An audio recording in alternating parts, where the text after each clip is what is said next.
जुलाई तालनि फाइनाय टिउसिनि सालमारनि सिमि चेंनाय खारसि तेर बिसिओ वासा फाइनाय तिपसा दफानि कतर तेर थांनाय बिसिनि हाय ताकलाइबो करनानि जारै आसो हहमददं खलाय इंगला खनै सुकांबारनो साकलाय रोजा करना राजा केरं राखगुनो खारसि तेर खलायजानाय हनै साका खारसि तेर कमिटिनि तांफां सजल चक्रवर्ती।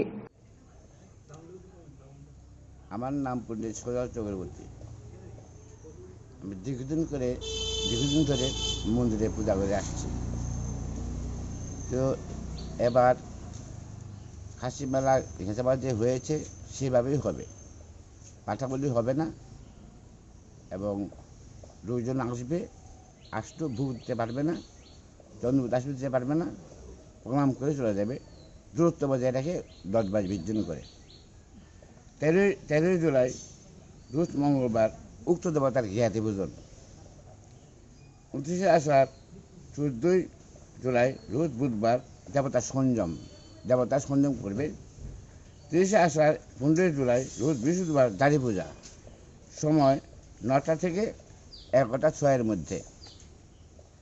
31 আষাঢ় 16 জুলাই রোজ শুক্রবার দেবতার স্নানযাত্রা, সময় 6টা 30 মিনিট গতে এবং 8টা 30 গতে অধিবাস এবং পূজা।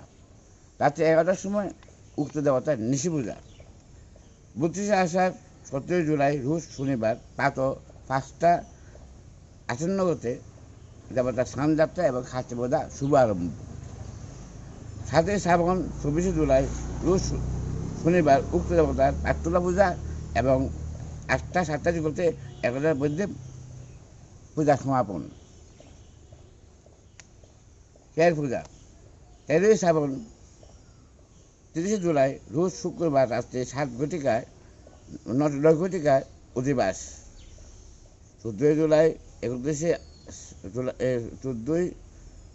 শ্রাবণ 31 জুলাই রোজ শনিবার দেবতার রাত্রি পূজা 4 দিন চলে থাকিবে। 15 শ্রাবণ 1 আগস্ট রোজ শুক্রবার রবিবার প্রাতঃ 5 ঘটিকায় সমাপন হইবে। আমি বিশ্বের কাছে একটা অনুরোধ করছি, যেহেতু প্রশাসনরা যে সুন্দর যে উদ্যোগ নিয়েছেন, করোনা এবং অনেক কিছু ঢেউ আসছে, সবাই প্রশাসনের কথা উদ্দেশ্য করে বা প্রশাসনের কথা মেনে সবাই চলুন, সবাই যখন বাঁচুন, সেটা আমার অনুরোধ এবং আমার আশীর্বাদ।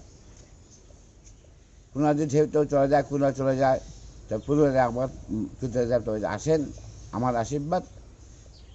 নমস্কার।